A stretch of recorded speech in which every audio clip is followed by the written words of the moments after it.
E aí, meus queridos, tudo bom? Eu sou o Lauro Maduro e antes de começar esse vídeo eu preciso falar uma coisa. Nos últimos 2 anos, um pouco por causa da pós-graduação e também por causa do canal, eu tive a oportunidade de conhecer muitos dos pesquisadores que eu passei a minha vida inteira citando. Mas faltava uma, não falta mais. Professora Genani, muito obrigado por ter aceitado bater esse papo com a gente. É um prazer te conhecer pessoalmente, finalmente, né? E falar de Genani é falar de GTM, a coisa que mais vem na cabeça da gente.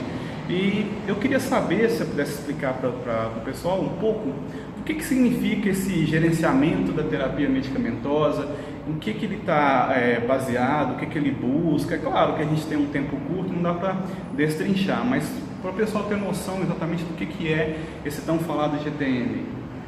Ok, vou tentar em pouco tempo, né, fazer isso. Primeiro eu quero agradecer, é um prazer estar nessa mídia que eu acompanho, né, eu acho muito legal. Legal. Né, tô achando massa estar aqui. Prazer muito grande.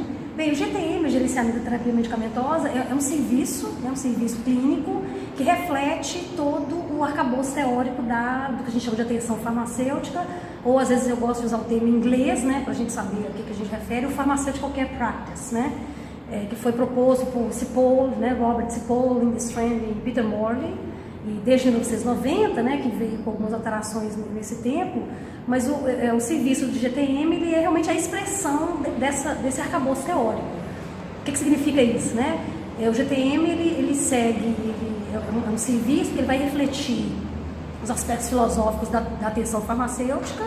Ele tem um processo de cuidado do paciente, um processo de trabalho, que também a atenção farmacêutica preconiza, e um processo de gestão, né, que vai facilitar a implementação do serviço e a inclusão de novos pacientes. Então, e por que essa diferença? Né?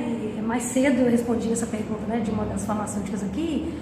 Por que mais um termo? Né? Só para a gente inventar mais um termo, a gente precisando de mais termos? Não, acho que a gente não precisa de mais termos, mas a atenção farmacêutica, né, a maneira que eu compreendo, ela é uma prática profissional, né? Ela é uma profissão, né, que tem os componentes das profissões, tem uma filosofia, né, um processo de cuidado e um processo de gestão.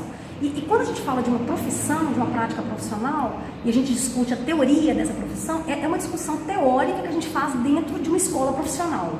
Então, quando eu falo de atenção farmacêutica, eu falo de atenção farmacêutica dentro da faculdade de farmácia, né, que provavelmente é o profissional que vai fazer o serviço.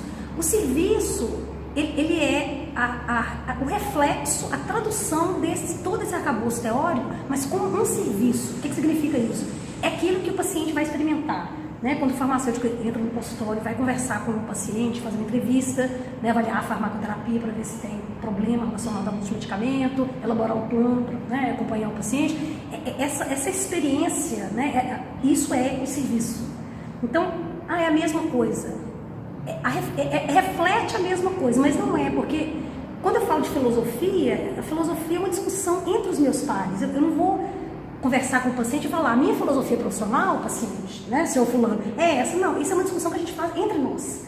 Agora, o serviço, ele deve refletir tudo isso que eu estudei na faculdade. Então, em outras palavras seria, atenção farmacêutica é o que eu estudo na faculdade, é a nossa forma de compreender, né, qual que é o meu objetivo de trabalho, né, qual que é a minha responsabilidade profissional, né, e todo o processo, a metodologia que eu uso para isso. E o serviço é aquilo que o paciente vai experimentar, que o gestor vai ver acontecendo, que o gestor vai falar assim, qual é a produtividade desse profissional quando ele oferece esse serviço? E por aí vai. Então a diferença é essa. Um é o serviço concreto que as pessoas veem, experimentam, e o outro é tudo que eu preciso saber, né, toda a teoria que eu tenho necessariamente que ter para eu oferecer um serviço de qualidade. Basicamente isso. Não sei se ficou claro. Não, ficou claro, sim. E eu não vou me esquivar de polêmica, não. Eu queria, mas não é polêmica. Como que o GTM trabalha a questão da adesão? Por que eu estou te perguntando isso? Eu não ouço críticas a respeito do GTM, mas quando eu ouço ponderações, vamos dizer assim, é sempre a questão da adesão estar no final do processo. Eu estou conhecendo o GTM agora com a Simone, né? Não conhecia, gosto, mas ainda me dá dúvida essa questão da adesão. Então, como que o GTM vê a questão da adesão do paciente ao tratamento? Não, pergunta extremamente pertinente. A adesão, né, aí a gente já vai para a teoria, né, que é a adesão farmacêutica. Quer dizer, sempre para falar de um serviço, eu sempre me embaso no aspecto teórico, né, porque eu entendo que eu tenho que basear minha prática numa teoria, né, que é testada e tal. A gente vê a adesão como é minha responsabilidade garantir a adesão? Sim, né? No GTM é. Só que para eu garantir, para eu fomentar a adesão e para eu educar um paciente a utilizar o medicamento conforme recomendação profissional, seja médica, seja farmacêutica, antes disso a gente tem algumas premissas, né? Porque na atenção farmacêutica, antes de fomentar a adesão, eu tenho que garantir que esse medicamento ele é indicado para o paciente, que o paciente tem uma razão para ele usar, né? Que esse medicamento tem tudo para ser efetivo, ou seja, dentro das evidências clínicas e também dentro do contexto de vida do paciente, ele tem uma chance grande, né, de ser efetivo, e ele é seguro para o paciente, considerando as comorbidades do paciente, o estilo de vida, as próprias experiências mais subjetivas do paciente. Então, depois que eu garanto que tem uma indicação, que o medicamento tem tudo para ser efetivo, tem tudo para ser seguro, aí sim eu me sinto confortável de fomentar a adesão. Então, essa é a grande diferença, talvez, da atenção farmacêutica. A gente tem muito cuidado, a gente tem muita preocupação em estar fomentando a adesão a um medicamento que não é nem indicado para o paciente. Né? Vamos supor, o paciente chega e está tomando 2 medicamentos, uma terapia dupla, por exemplo. Né? São 2 produtos que têm a mesma finalidade, mas foram prescritos por profissionais diferentes. Né? Um não sabe do outro, ou um médico prescreveu e o paciente recebeu a indicação de um vizinho, né? Ou de um amigo. Eu vou fomentar a adesão de 2 produtos que têm a mesma finalidade, né? Sendo que um profissional não sabe. Eu não posso fazer isso. Isso seria antiético, né? Seria contra a minha prática profissional.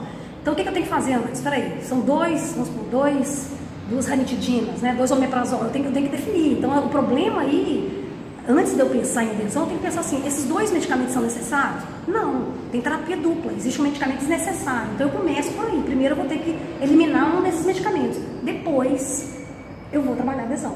Então, assim, a adesão, ela realmente, assim, ela desconstrói totalmente a ideia de adesão, né? E quando a gente começa a pensar assim, né, tem vários relatos de farmacêuticos que visavam muito a adesão, depois começam a pensar dessa forma, muda totalmente a sua prática, porque você começa a achar, assim, nossa, pode ser irresponsável eu estar fomentando a adesão de um medicamento, por exemplo, está sendo inseguro para o paciente. Você pode estar fomentando a adesão, além de um medicamento desnecessário, que pode ser um medicamento que está causando uma reação adversa. Nesse caso, talvez o PRM, né, o problema que o paciente tem, não é um problema de não adesão, é um problema de um medicamento que é inseguro. O que você vai resolver primeiro? Resolver o problema da adesão ou resolver o problema de segurança? Não, é um problema de segurança, vem antes. Então, assim, quando a gente está atendendo o paciente individualmente, é o mesmo processo de tomada de decisão, na verdade, em termos populacionais. Quando eu vou trabalhar, por exemplo, a inclusão de um medicamento dentro de um sistema de saúde, no município e tal, eu primeiro tenho que pensar, esse medicamento, primeiro, tem indicação, tem a epidemiologia desse município, tem sentido usar esse medicamento? Né? Existe uma indicação para ter esse medicamento disponível? Sim. Esse medicamento tem evidência científica, ele tem eficácia, tem segurança? Sim. Depois eu vou trabalhar o quê? Como que esse paciente vai ter acesso a esse medicamento? Como que eu vou trabalhar a educação do paciente para ele usar bem esse medicamento? É a mesma coisa. Então, é pensar para o indivíduo mais ou menos da mesma forma que eu penso para uma população. É uma forma racional, né, de utilizar o medicamento, de fomentar o uso do medicamento. Entendi. Pessoal, é uma pena que eu estou há 4 horas ouvindo a professora e não me cansei, vou ficar mais 4 e não vou me cansar. Pena que só dá para ouvir 8 minutos, porque senão eu ficaria a tarde inteira conversando com ela. Mas se você quiser conhecer mais o trabalho da equipe da professora Gianani, eu vou deixar o link aqui embaixo do CEAF, não é isso? Sim. Que é onde ela trabalha lá na UFMG, e aí vocês podem acessar o site e conhecer mais o trabalho. Eu tenho certeza que tem muita coisa legal para vocês verem, tá bom? Professora, mais uma vez, muito obrigado. Obrigada, foi você. sensacional, tenho certeza que deu uma elucidação de muita coisa. E acompanhem aí os outros vídeos de entrevista. Meu canal tá virando quase um talk show, tô lançando só vídeo de entrevista, mas acompanhem os outros aí que estão muito legal, tá bom? Falou aí, até a próxima.